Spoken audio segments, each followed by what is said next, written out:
ठीक है, तो ये पहला ए पॉइंट और बी पॉइंट क्लियर हो गया। अब सी पॉइंट में आ जाते हैं। ये क्या बोल रहा है, A B plus B A will be a symmetric matrix. देखो यहाँ पे हमने ऊपर क्या बोला है, ए बी को स्क्वायर मैट्रिक्स बोला है और फिर यहाँ पे हमने दोनों को सिमेट्रिक बोल दिया है। अगर ये सिमेट्रिक वाला कंडीशन चेंज होगा तो यहाँ पे लिखा होगा, जैसे यहाँ पे हमने क्या बोला, A plus B is a symmetric matrix, तो इसको इस कंडीशन को लेना है।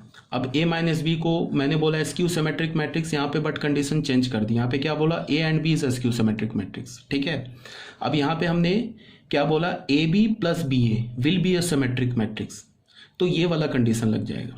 समझ रहे हो ना बात को? इसका मतलब कि A B plus B A symmetric matrix तो होगा, बट कब होगा, जब a and b symmetric matrix होगा। ठीक है ना, एक साथ मैंने सब कई सारे नोट को कंपाइल किया तो उसके लिए मुझे थोड़ा सा चेंज करना पड़ गया। तो अगर यहाँ पे जैसे मैंने बोला A B plus B A symmetric है, तो इसका मतलब क्या है कि इसको हम लेंगे, ए और बी को सिमेट्रिक मानेंगे। जब जब ए और बी को अगर हम सिमेट्रिक नहीं मानेंगे तो वो पॉइंट में लिखा होगा। ठीक है, तो A B plus B A को अब हमें क्या करना है, सिमेट्रिक बोलना है। यहाँ पे सिर्फ मैं एक तुम्हें आउटलाइन दे रहा हूँ, मैंने प्रूफ तो ऑलरेडी नोट में कर रखा है। A B plus B A को हमें एक सिमेट्रिक मैट्रिक्स प्रूफ करना है। ठीक है ना बच्चे, तो अब हमने क्या किया, इसका ट्रांसपोज ले लिया। ठीक है, तो इसका ट्रांसपोज लोगे तो क्या हो जाएगा, ये A B transpose plus B A transpose, ऐसे ले लेंगे ना। ये ए बी को तुम ए मैट्रिक्स मानो, बी ए को तुम बी मैट्रिक्स मानो, तो ये क्या लिखा हुआ है, ए प्लस बी ट्रांसपोज, तो ये किसके इक्वल होता है, A transpose plus B transpose. अब तुम ये बताओ, रिवर्सल लॉ हमने पढ़ा है, इसको हम क्या लिख सकते हैं, बी ट्रांसपोज ए ट्रांसपोज, इसे क्या लिख सकते हैं, ए ट्रांसपोज बी ट्रांसपोज। और यहाँ पे ए और बी क्या हमारा एक सिमेट्रिक मैट्रिक्स है, तो A is equal to A transpose, B is equal to B transpose. तो यहाँ से बी ट्रांसपोज को बी लिख दिया, ए ट्रांसपोज को ए लिख दिया, तो यहाँ से क्या हो गया, B A plus A B. इसको पलट के फिर हमने लिख दिया A B plus B A, तो हमें फाइनली क्या मिल गया, A B plus B A transpose is equal to A B plus B A, मिल गया ना। तो यहां से हमें क्या पता चला, A B plus B A is a symmetric matrix. कब होगा, when A and B is a symmetric matrix. तो ये था हमारा पॉइंट नंबर सी। अब आ जाओ डी में, A B minus B A will be a skew symmetric matrix. A B minus B A क्या होना चाहिए, एक स्क्यू सिमेट्रिक मैट्रिक्स होना चाहिए। ठीक है, तो इसमें हमने ए और बी पे कोई कमेंट नहीं किया, तो उसे हम क्या मानेंगे, सिमेट्रिक मानेंगे। ठीक है, तो ए बी माइनस बी ए पर आ जाते हैं। अब देखो बच्चे, ए बी माइनस बी ए को हमें क्या करना है, एक स्क्यू सिमेट्रिक मैट्रिक्स प्रूफ करना है। कब, जब ए एंड बी एक सिमेट्रिक मैट्रिक्स होगा। तो अगर इसे हमें एक स्क्यू सिमेट्रिक मैट्रिक्स प्रूफ करना है, कब, जब ए और बी को हमने सिमेट्रिक बोल दिया। तो सिमेट्रिक अगर ए और बी, तो A is equal to A transpose and B is equal to B transpose. देखो मोस्टली जो क्वेश्चन होता है ना सिमेट्रिक और स्क्यू सिमेट्रिक प्रूफ करने वाला, ये मोस्टली 99% केसेस में क्या होता है कि जिस मैट्रिक्स को बोल रहा है ना सिमेट्रिक प्रूफ करो या स्क्यू सिमेट्रिक प्रूफ करो, उसका तुम ट्रांसपोज ले लो। 99% केसेस में बता रहा हूँ, ऐसे ही क्वेश्चन सॉल्व होता है। तो ट्रांसपोज लोगे, बिकॉज सिमेट्रिक और स्क्यू सिमेट्रिक हमें पता कैसे चलता है, ट्रांसपोज लेके ही तो पता चलता है। तो अब ये बोल रहा है कि A B minus B A को तुम स्क्यू सिमेट्रिक प्रूफ करो, तो इस पूरे मैट्रिक्स का मैं ट्रांसपोज ले लूंगा। आ रही है बात समझ में? तो इस पूरे का ट्रांसपोज लेके देखता हूँ, तो ये क्या हो जाएगा, ए बी माइनस बी ए का मैंने यहाँ पे ट्रांसपोज ले लिया। तो ट्रांसपोज लेंगे तो क्या हो जाएगा, ये A B transpose minus B A transpose, ऐसे ले लिया। होता है ना, A minus B transpose is equal to A transpose minus B transpose, तो ऐसे कर लिया।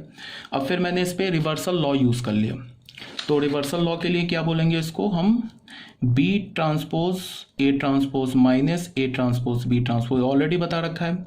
अब यहाँ से हमें क्या मिल गया, A B minus B A transpose, ये किसके इक्वल हो गया, बी ट्रांसपोज बी के इक्वल है, ए ट्रांसपोज ए के इक्वल है, बिकॉज ए एंड बी क्या हमारा सिमेट्रिक मैट्रिक्स है। तो ये हो गया B A minus A B हो गया। ठीक है, अब यहाँ से मैंने माइनस कॉमन ले लिया, तो ये क्या हो गया, ए बी माइनस बी हो गया। तो फाइनली हमें क्या मिला, हमें मिला A B minus B A transpose is equal to minus of A B minus B A, ऐसे मिला ना। तो फिर तुम देख लो, A B minus B A को अगर तुम ए मैट्रिक्स मानते हो तो हमें क्या मिल रहा है, A is equal to minus A transpose. तो A is equal to minus A transpose कब होता है, जब ए हमारा स्क्यू सिमेट्रिक मैट्रिक्स होता है। ठीक है, तो हमें यहाँ से क्या पता चला, A B minus B A matrix is a skew symmetric matrix, proof हो गया।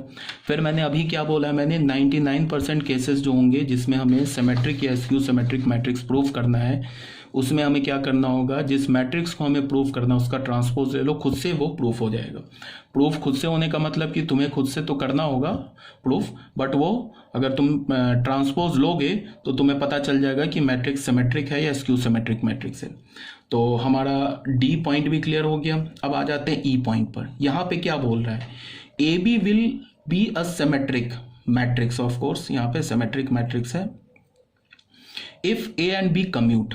अब क्या बोल रहा है यहाँ पे, अगर तुम यहाँ से पढ़ो तो यहाँ से क्या बोल रहा है, A and B are square matrix और ए और बी को सिमेट्रिक बोला। फिर यहाँ पे आ जाओ तो ये क्या बोल रहा है, ए बी सिमेट्रिक मैट्रिक्स होगा अगर ए एंड बी कम्यूट करेगा। इसका क्या मतलब है, इसको समझ जाओ। इसका ये मतलब है कि ए को तो सिमेट्रिक बोला है तो यहाँ से हमें क्या पता चलेगा, A is equal to A transpose. B को तो सिमेट्रिक बोला है तो यहाँ से क्या पता चला, B is equal to B transpose. अब क्या बोल रहा है कि जो ए बी मैट्रिक्स होगा ये भी सिमेट्रिक मैट्रिक्स होगा, बट कब होगा, जब ए एंड बी कम्यूट करेगा।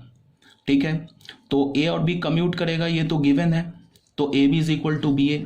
तो एक तो कंडीशन ये हो गया, दूसरा कंडीशन ये हो गया, तीसरा कंडीशन ये हो गया। अब हमें क्या करना है, ए बी की को चेक करना है कि वो सिमेट्रिक है या नहीं है।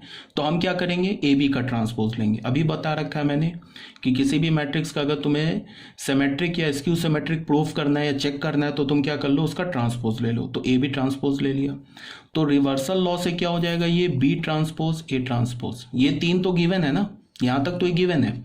अब बी ट्रांसपोज को तुम क्या लिख सकते हो, यहाँ से बी। ए ट्रांसपोज को तुम क्या लिख सकते हो, यहाँ से ए। फिर यहाँ से तुम बी ए को क्या लिख सकते हो, ए बी। तो यहाँ से हमें क्या पता चल गया, A B transpose is equal to A B. तो फिर यहाँ से हमें क्या पता चला, A B is a symmetric matrix. ठीक है, एक बार फिर बोल रहा हूँ कि ये क्या बोल रहा है प्रूफ करने के लिए कि ए हमारा एक सिमेट्रिक मैट्रिक्स है, बी हमारा एक सिमेट्रिक मैट्रिक्स है और ए एंड बी कम्यूट भी कर रहा है, तब प्रूफ करो कि ए बी जो मैट्रिक्स होगा वो एक सिमेट्रिक मैट्रिक्स होगा। तो ये जो 3 पॉइंट है ना ये गिवन है, और तब हमें प्रूफ करना है कि जो ए बी मैट्रिक्स है वो एक सिमेट्रिक मैट्रिक्स है। तो हमने क्या किया, ए बी का ट्रांसपोज लिया, रिवर्सल लॉ लगाया, फिर इसके जो ट्रांसपोज की प्रॉपर्टी है, सिमेट्रिक मैट्रिक्स की जो प्रॉपर्टी है वो लिखा। फिर यहाँ से बी ए मिल गया हमें, बी ए को हमने क्या बोल दिया, ए बी बोल दिया। क्यों बोल दिया, because A and B commute कर रहा था। तो हमें क्या पता चल गया, A B transpose is equal to A B. तो यहाँ से क्या क्लियर हो गया कि A B is a symmetric matrix. यहाँ तक ये पॉइंट क्लियर होना चाहिए। ठीक है, तो हमारा ये पॉइंट नंबर ई ये भी हो गया। तो हमने कितने अभी A B C D E ये 5 पॉइंट्स जो हैं इसको अभी हमने प्रूफ कर दिए। ठीक है।